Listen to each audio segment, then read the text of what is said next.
Alright, so let's see.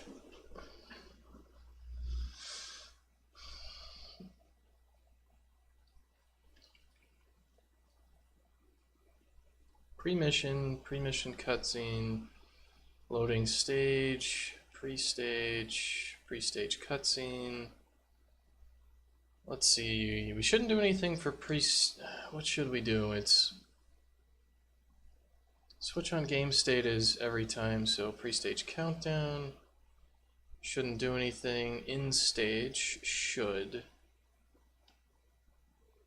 Post-stage countdown, post-stage cutscene, post-stage, post-mission cutscene, post-mission, and UI. Should all do nothing.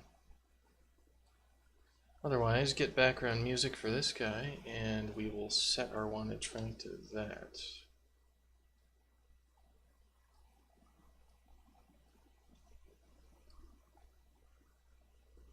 So let's see what happens with this.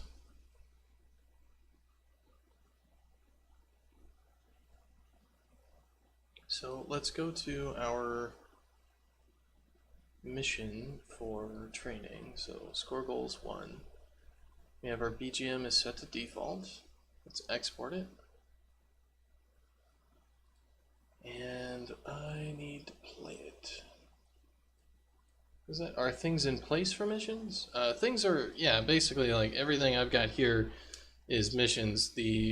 When we have all the game mode options, so anything we can set with game mode options, we can have a mission where that's the thing. And we can take any of the stats and have that as the win condition and victory condition. So that'd be goals, zone goals, punches, all that stuff. We don't have like extra UI stuff for everything all the time, but whatever.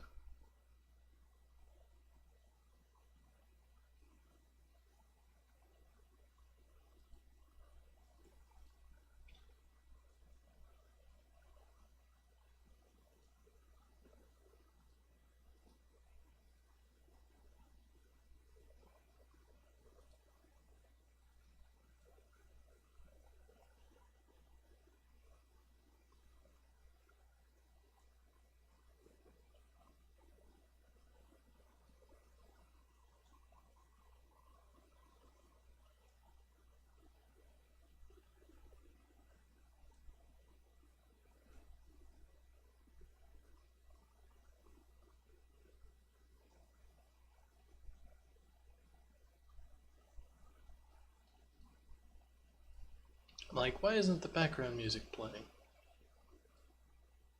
Because it probably is.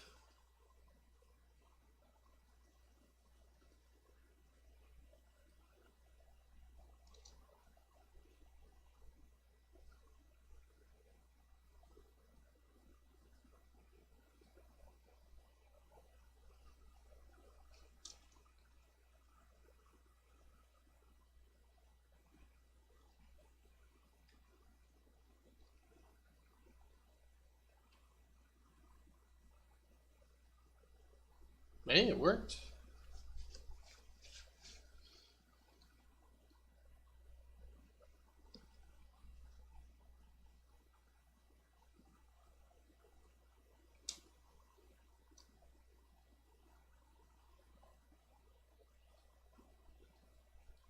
Alright, let's change the background music to Caverns 1.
Alright, what is our fade in time?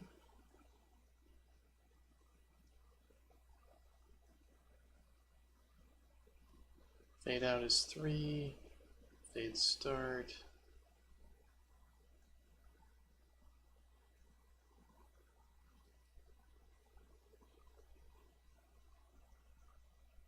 Fade in time, let's have 1. And fade out time should also be, yeah, fade out is good to be long, but the fade in's not.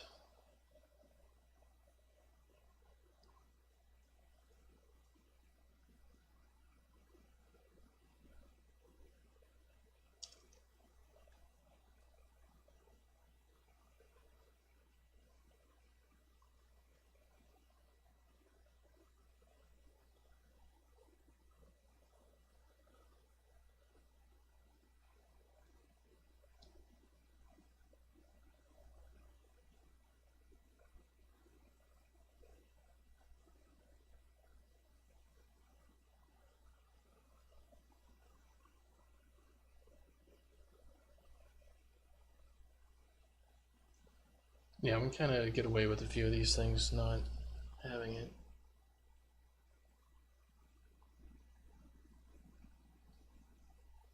Alright, so let's go to the stage, background music, Caverns 1. Let's change that to splash screen.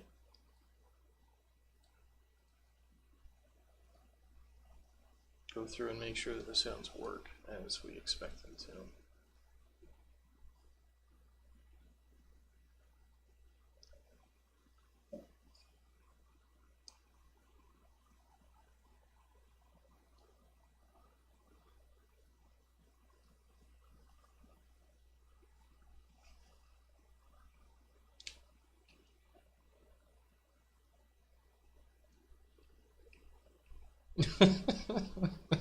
Oh man, setting into the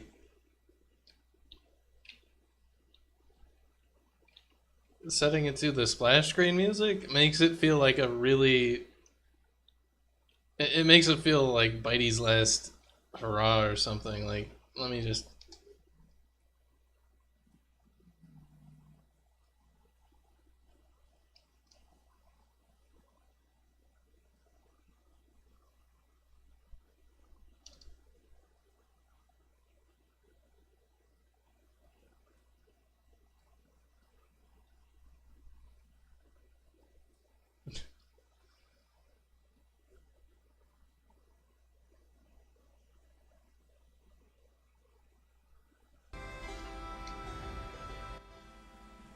it's kind of like what mission, if you jumped into it, would start off with music like this?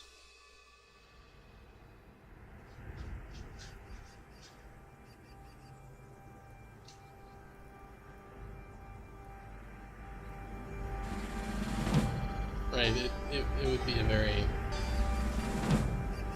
you know, it'd be a mission where Bitey dies in the end.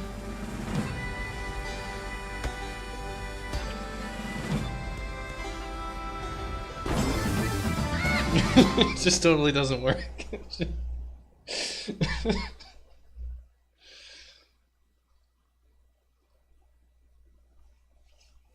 Yeah, exactly. I feel like a Colonial War is about to happen. Your kind of mission. Hello, Devil23. It is going well. At the moment, I am working on the mission system. A big part of that right now is just making sure that stuff works. I'm going through and getting kind of some of the extra stuff that I wouldn't have otherwise, which is the background music for the missions can be overridden.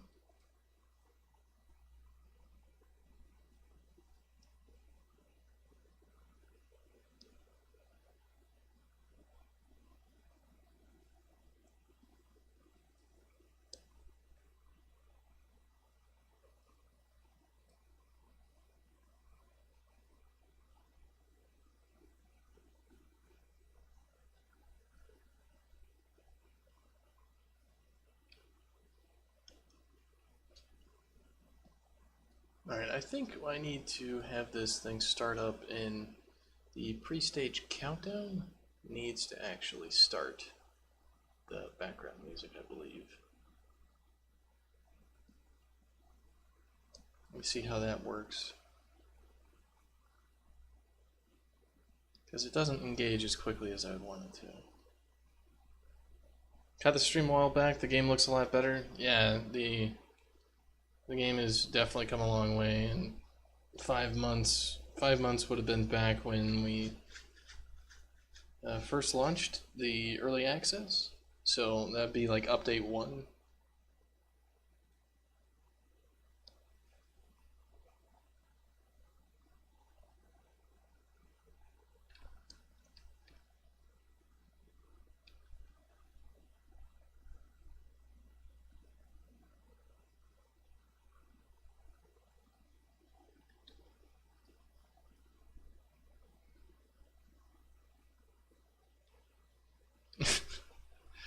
What's interesting there is it actually does ducking of the volume until the mission starts.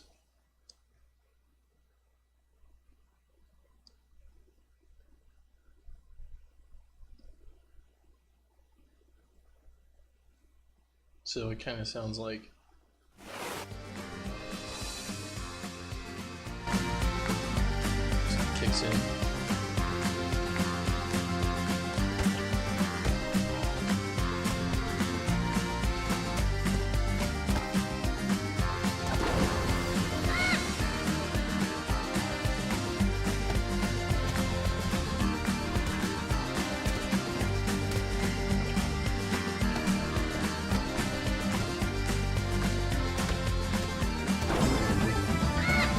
And this is just all rough UI here for missions. This is brand new. We haven't released that to anybody. That's loud? Oh, well, I just turned up the, I turned up all the music there. But yeah, if Devil 23, if you haven't seen anything in like 5 months, there's a whole bunch. Like I can boot up the production game at the moment.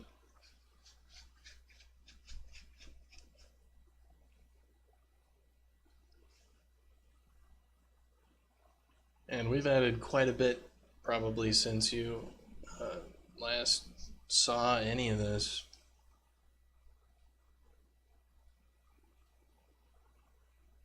Like I can do the whole thing with just my controller. Oh no, I haven't logged in.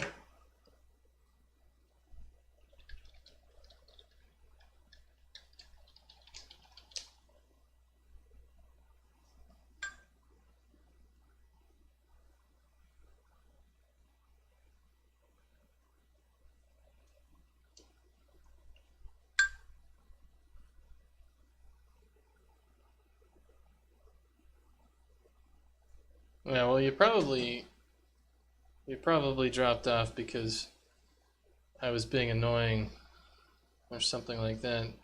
But yeah, since I need to turn the audio down on this thing. Yeah, but since then, like we've got the UI level, so when we go in and look at things, we have these nice, much prettier backgrounds for everything. Such as the credit screen and all that stuff. You follow 500,000 people. Yeah, it's true. And yeah, one of the things is stats we added not too long ago. So there's these big leaderboards with everybody who's played and how many matches and all that sort of stuff. So you can break it down by which update people played and by month, week, and day, so you can see who's, the current ranking, today. Today, the only person who's played is Jackson Galaxy, and he's got 4 wins. We can see who played yesterday, which was, these 3 fellows, and all that sort of stuff. And we can see, per week, what's been going on. So you can see Funky Walrus there last week with -25 overall points. He's quite the pro. And you can see the top 50 players as well and see all their stuff. And then we got these different sorts based on different things, like people who have the highest win streak of all time and all that sort of stuff. People who played the most matches. We have Karakan, who's played the most with 720 matches, which is, that's a lot of time. And we've got a lot of new maps. So we've got 1, 2, 3, 4, 5 maps now instead of just 2. We are not on Steam yet. We want to finish up. Basically, we want at this point, it's the single player that we're really going for.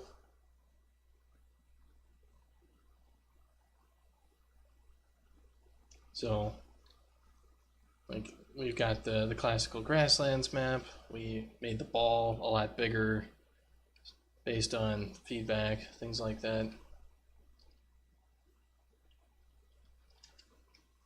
We can vote on things now, like voting to end the match.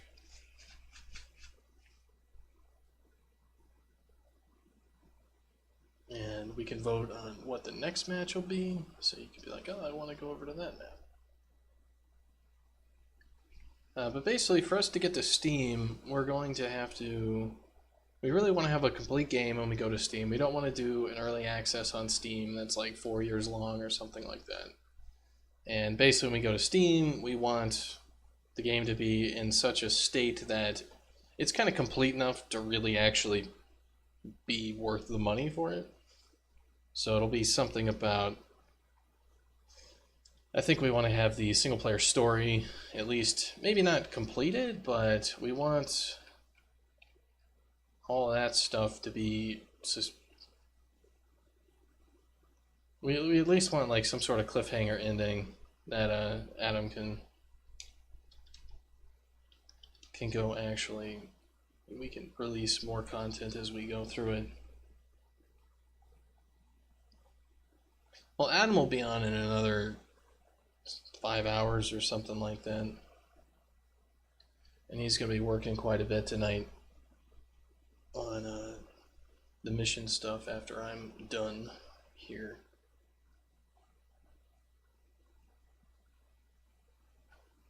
But yeah, we still got a long road ahead of us for 4.5 hours. Yeah, exactly. Karakan, you're probably, what, how much sleep are you running on at this point? Like, not much, I'm guessing. Yeah, it's like almost 1 in the morning over there. Still have to sleep before that? Yeah, exactly. So we've got the forest level. Oh man, is this stealth ball? Yeah, stealth multi-ball, Jesus. And sticky ball. This is the worst game mode of all time.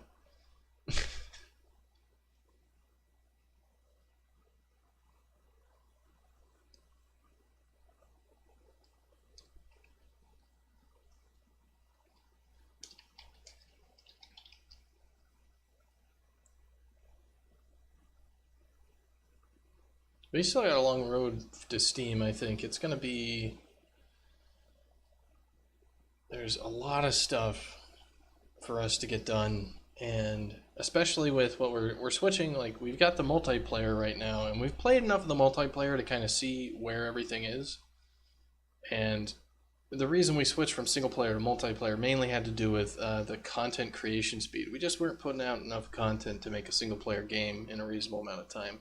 And that's kind of changed, actually. So Adam's been able to push out the content a lot faster, and so we're putting the emphasis back on the single-player game.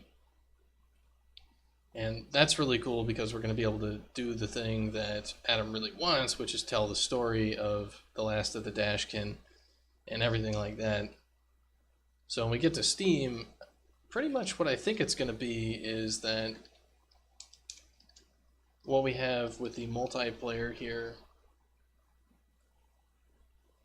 is going to be kind of a mini-game multiplayer game everybody can play, but I think the emphasis is going to be on the single-player game.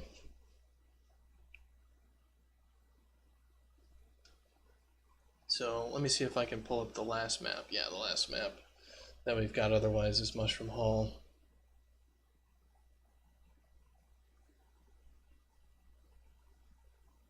Yeah, and it's just been me and Adam. We've definitely had help from some people in the community though, like Huracan put together a playlist for us for and likes to tweak all the bot settings. So we'll see if we try to do any more community sort of stuff in the future. Since if people are motivated to actually go make stuff for us that is good, like that'd be pretty sweet. I'd be alright with that. Free slave labor is always best labor. Unreal Script, is that the language? So you're learning to program, you're considering streaming some creative stuff eventually, but you're nowhere near it yet. The language we're working in for everything is C++, so, you know, that's the primary language for if you're doing any heavy lifting. But we're using blueprints for a lot of the in-game stuff as well. So, for instance, we've got this retry widget, and the logic for the retry is, you know, that's just all blueprint stuff. So, you know, during the main tick, we're just like, are you still holding down the key to retry the mission? So we do, you know, simple stuff that's just banging down blueprints, no problem. More complex actual coding stuff, that's all C++, of course. You don't know much about Unreal, you are in C#. Well, the closest engine for that is Unity. I think all their stuff is C#. C++ and C# kind of look like each other, but they're pretty different under the hood, of course. The way you write stuff in Unreal with C++ is kind of confusing because you use a whole hell of a lot of macros and stuff like that. So it can be kind of tough to get into. Unity seems great. Yeah, well, I started when I went indie over, what, a year and a half ago about.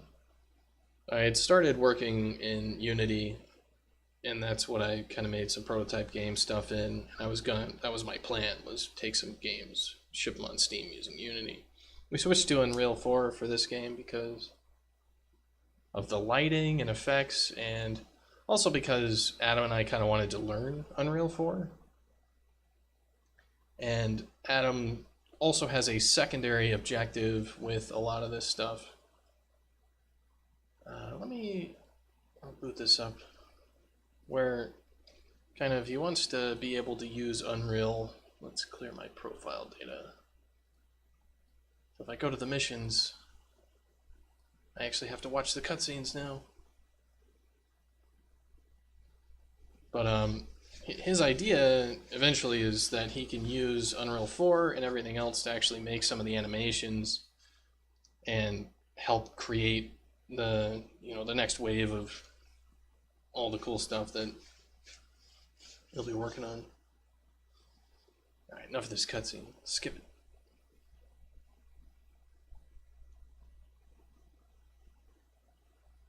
The player's able to avert bot attacks a bit. Yeah, it's true.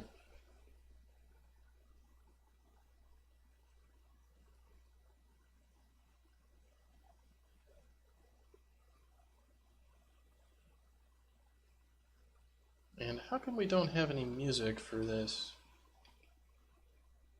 Let me see. If we go to the arena level,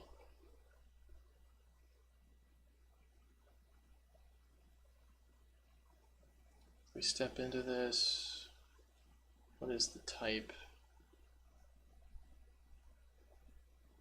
Training level?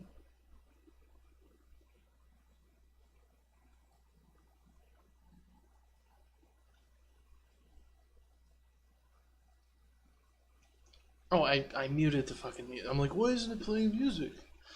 Yeah, let me just, because music volume's turned off, you idiot. I always get that one on. Alright, cool.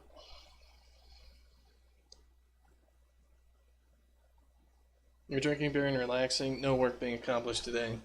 Sometimes those days need to happen.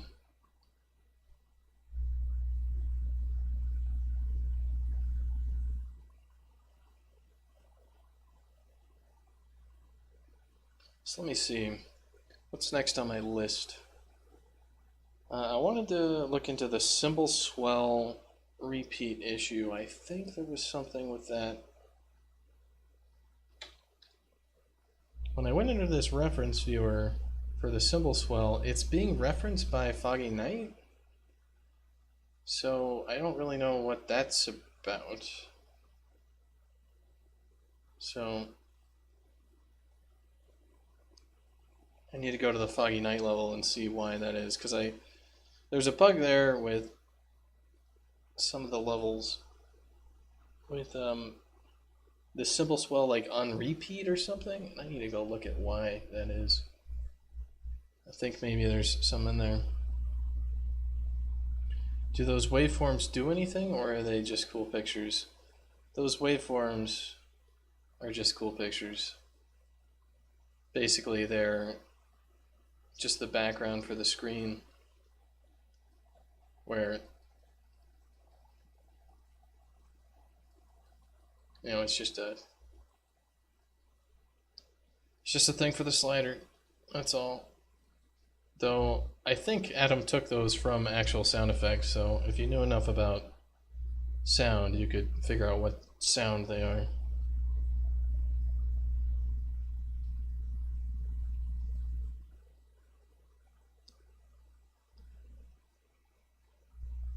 Oh, you had a beer Friday at work, Ken? That's pretty cool.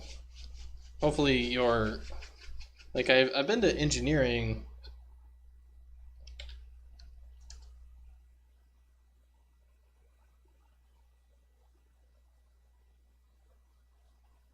sort of stuff where we'll have a beer Friday or something. But I don't know how animators and the rest actually do. Nah, Double 23, that's a good question as to how it actually works. So for the screen assets, for our options, let me see, I think it's in widgets. Yeah, so when we got one of these guys, basically what it is we have an audio slider image, which is this this background picture.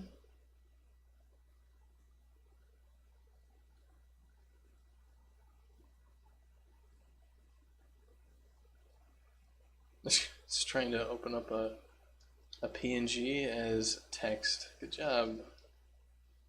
Good job there. So we have a slider background, which is this guy. And then on top of that is a slider image. Let me see.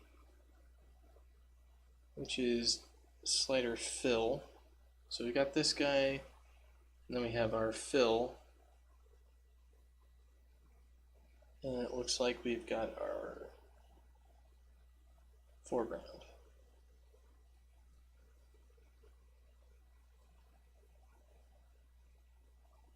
So basically how this thing gets overlaid is we have the background, we have the fill color, and then the foreground, and then this fill just gets cut off to a certain degree. So this kind of comes in behind it and fills it up, and it looks like that when it does that. So the fill will show through, otherwise it just gets the thing behind it.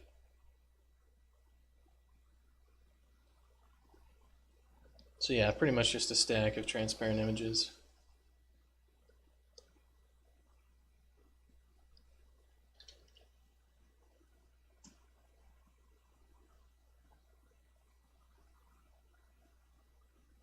Yeah, see, this is right here. This is not what we want. We want these guys to be blank.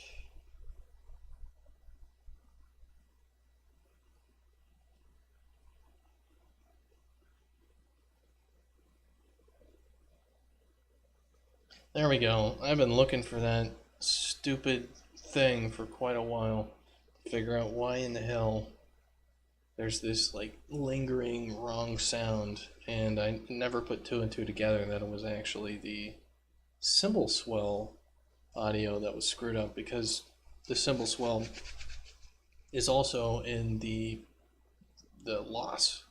So I'm like, why is that playing? And then it would only happen in when we're actually on stream, like playing an update. And of course, it's because on this one level, on this one place, there's a wrong setting. You can think about having to possibly accomplish a circular meter, so a radial style progress bar or health bar or something like that.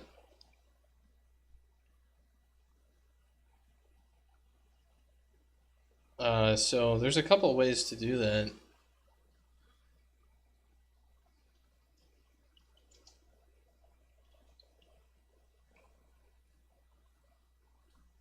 So one way is to just draw circles. So let's say you've got a circle, right? That's what a circle looks like. So if what you do is you draw another circle on top of it, you can do that, but what you want to do is, if you want to do like a percent, well, you just cut off parts of the circle like that. So you draw a circle, but then you'd cut out part of it. And then if you wanted a border for this thing, you can basically just draw something way in the background between the layers. So if I wanted like a gray border,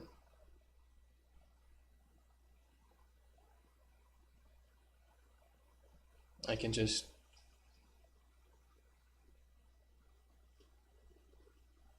get it like a gray border thing there and swap this forward. And I'll just do a black fill by drawing a slightly smaller circle.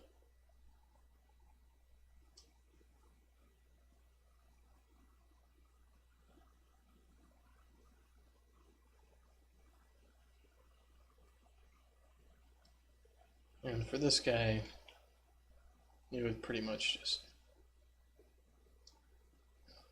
not draw it as big and it looked like that. And then what you do is you throw something in front of the whole damn thing, like another circle, like that. Or you use something else to scissor it out, such as this is all like a transparent thing. And then you've got a radial bar that goes around.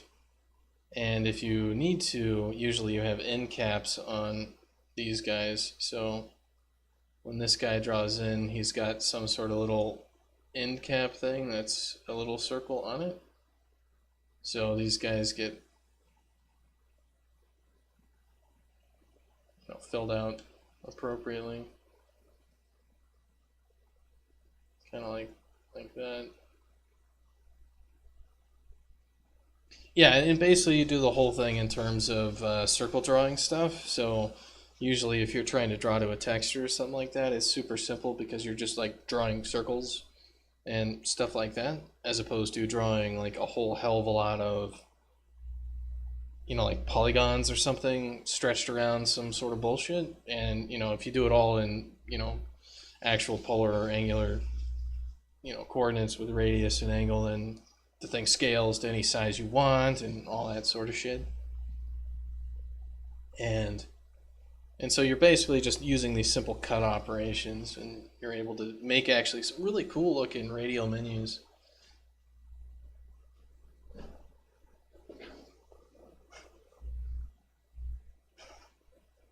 We had some of that stuff. I was doing it in CSS, and it worked fine in the browser, but it's really expensive in the WebKit implementation we had, so none of our radial menus made it into the game, or radial progress bar things. That'll probably change though.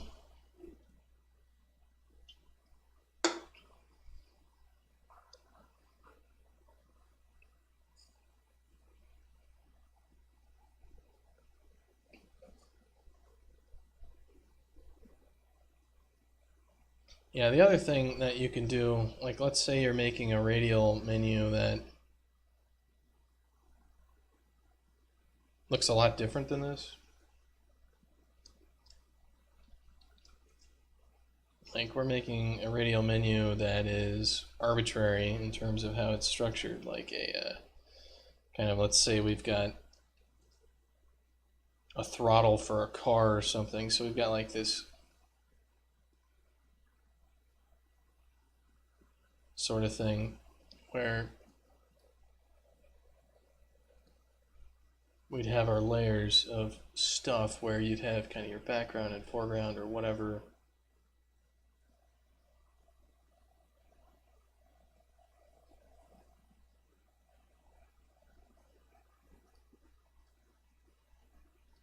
Thing, and then you'd have your, you could basically have a texture here that is a quarter circle or like some sort of oval sort of fill thing.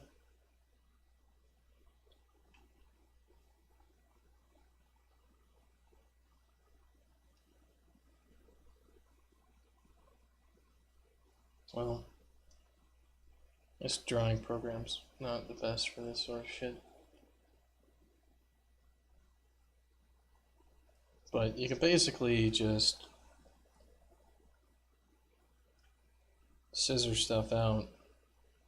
So if you have a layer,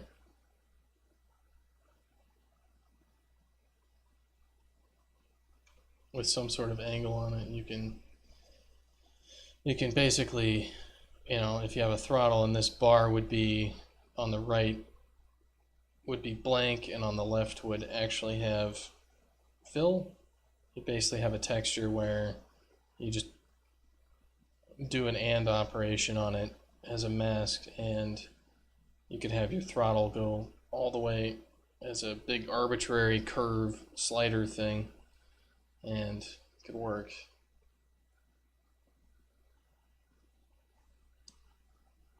Especially if, because you'd be wiping across the texture, so you could do all that. Anyway, whatever.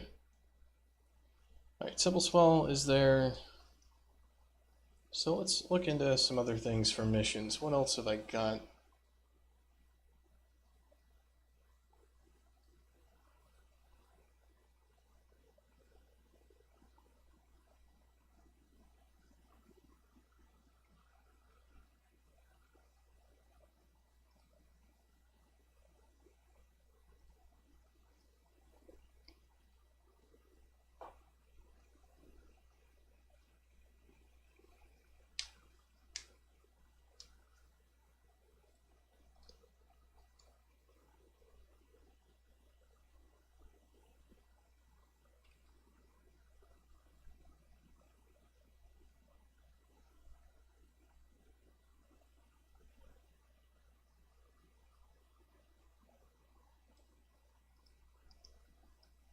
Let's go into that piece of UI. I don't want it making that parrot noise anymore.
You want to do some 3D game design stuff? Yeah. Trying to think about what else I need for this. One of the things that I could put in the UI would be an arbitrary stat counter. We also want missions that are going to ship or not, so I think I need to add a checkbox in for the missions inside of the...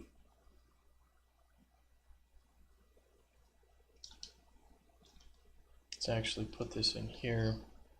Let's put a boolean, which is ship mission, and default is going to be false. I'm going to say this has to be set to true in order to export this mission.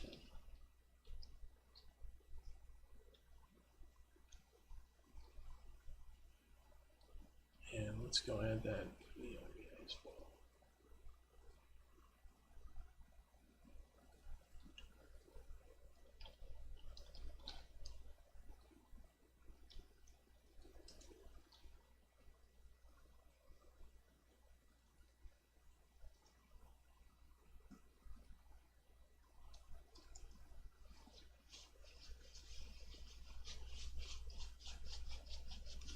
Haven't used Unity yet. You've only ever done 2D stuff.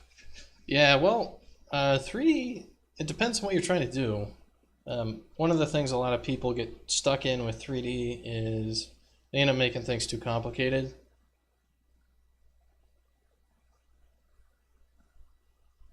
Like, I know when I was in college, when basically your freshman year, you had to make a text-based game. Sophomore year, you're supposed to make a 2D game, and then junior, senior year, you're supposed to make whatever you want. And the reason they try to corral everybody into only making a 2D game to start with that second year was because when you end up getting into 3D stuff, you can very easily get sucked into just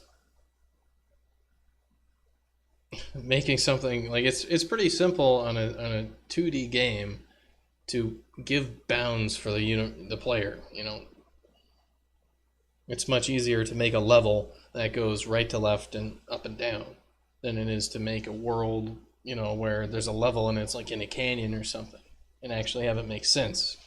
You end up with a lot of box canyons like Blood Gulch because you can't figure out how else to make a damn level. It's like a big open area, but then there's mountains everywhere. Yep, there you go. There's a reason every damn game has levels like that. You're on an island. Yep, we're on another damned island, because that at least gives us a good way to put invisible walls that are not so invisible.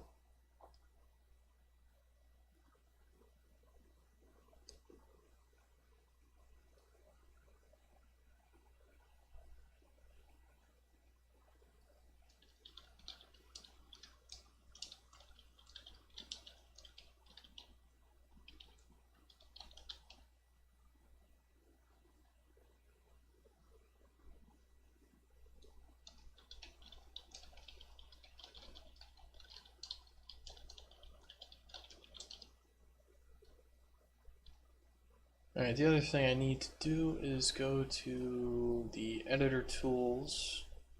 This was in Dashkin commands. And I need to not export the mission unless it's got that checkbox on it. That way it's real easy for us to control which missions we actually ship. So we have validate missions, generate code. Your internet is drunk. I'll catch you later. Twitch hates you today. Well, it's unfortunate that Twitch is angry at you, but thanks for the questions. And if you're learning to program and everything, get ready for a lot of tedious work. But hopefully you like it. I know I do, at least. Alright, so let's delete missions. We go through, export all the mission data, so get asset, fail to serialize mission, build JSON string, write to file. Okay, here we're gonna see if mission.ship mission is equal to false. we're just gonna info log out, not shipping mission for this, as it's not marked for ship. So star mission name. Yeah, and continue, of course.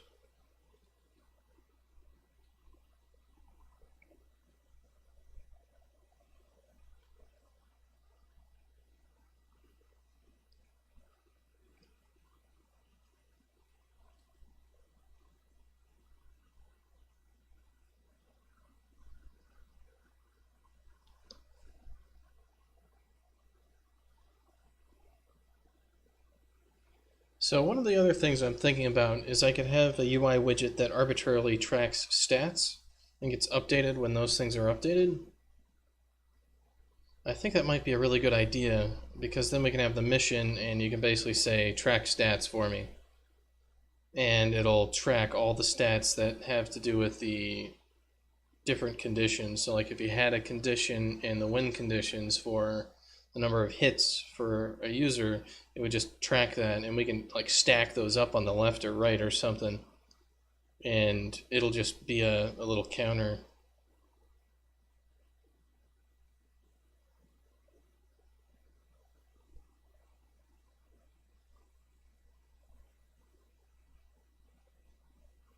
Alright, so when we write that down, we need a individual stat tracking widget.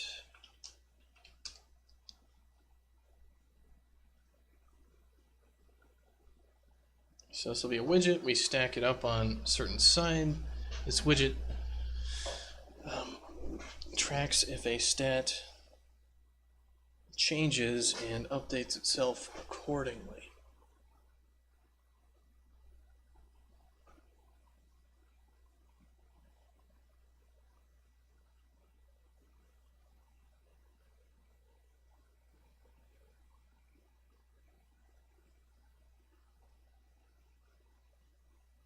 And these are for win conditions and loss conditions. All right.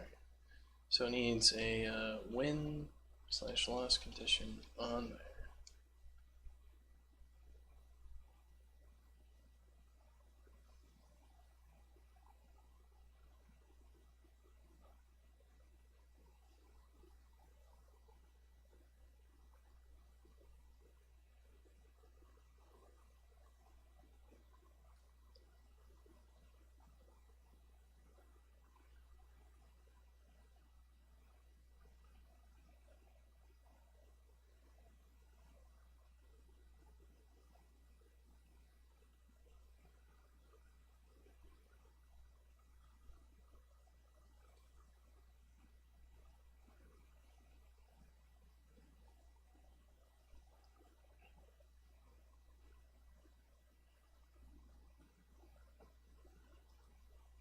Let's think about this.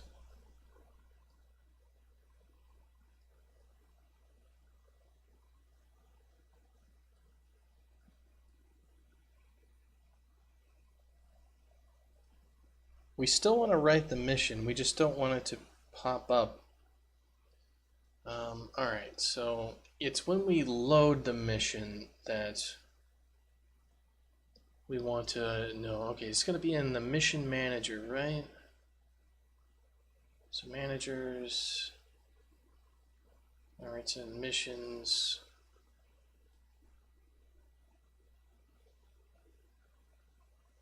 Load local mission file.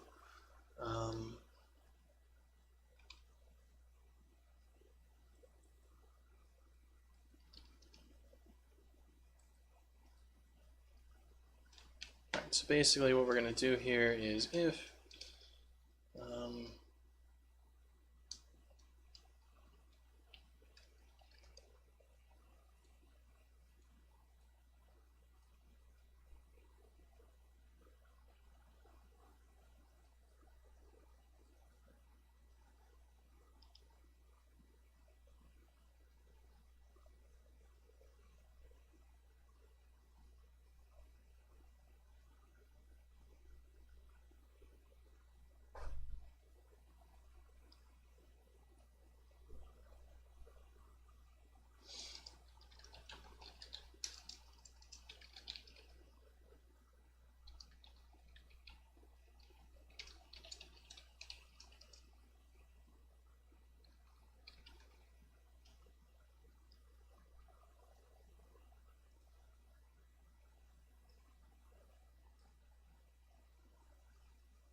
want to know if we're in the editor. So that's going to be...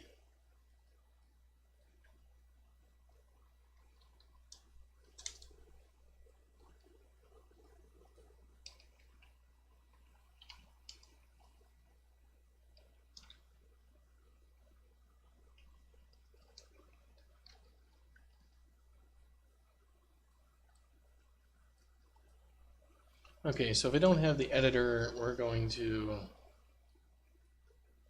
check if the ship mission flag is set on the mission data. So we can have missions that we don't actually see.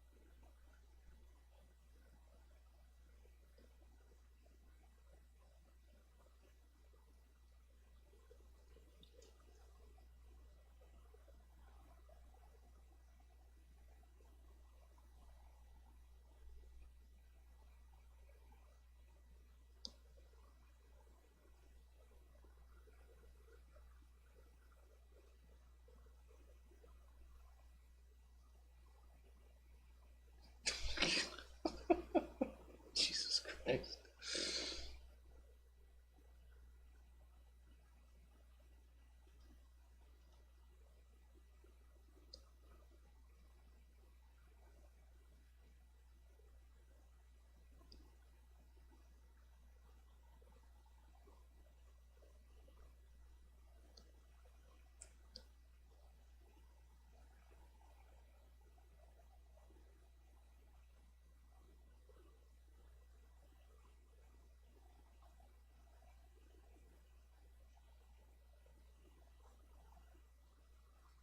Alright, so if we export our missions, and we look at our game data,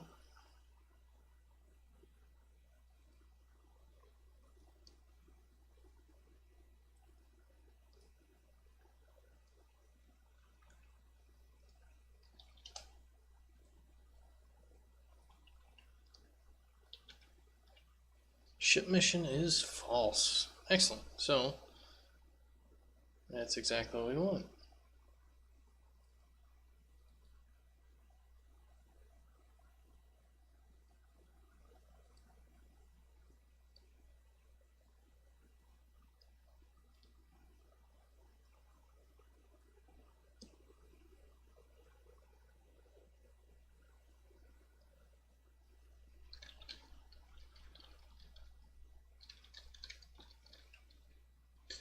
Excellent.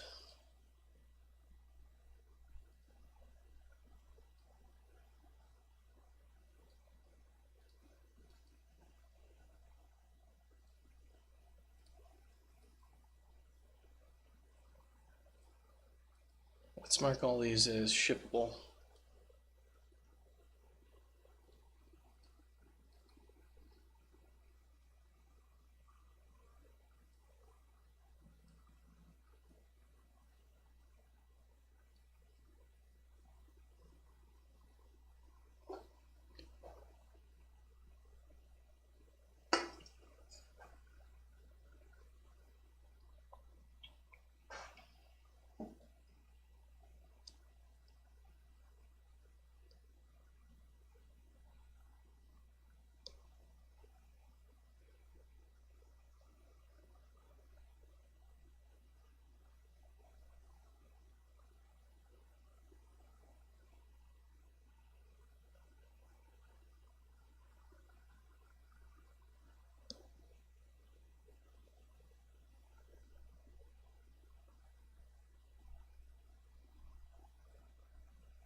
Oh man, people should read shit that they post on Facebook.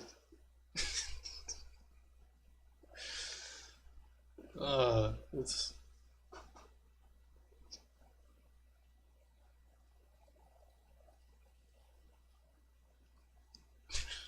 it's just fucking funny sometimes. People are like, oh, you know, this is such a sad story, and then you go read the details, and you're like, dude, no, it's not. they got what they got exactly what should have happened. Fucking happening to him.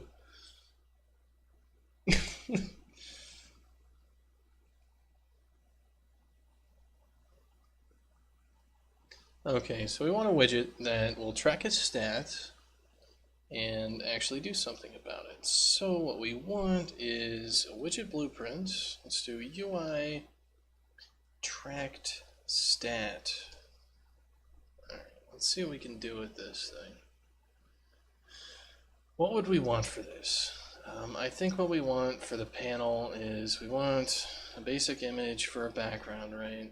So let's have an image background. Let's make it like 200 by 30 or some, maybe 300. Let's make it gray. Alright, 40. And we'll need some text.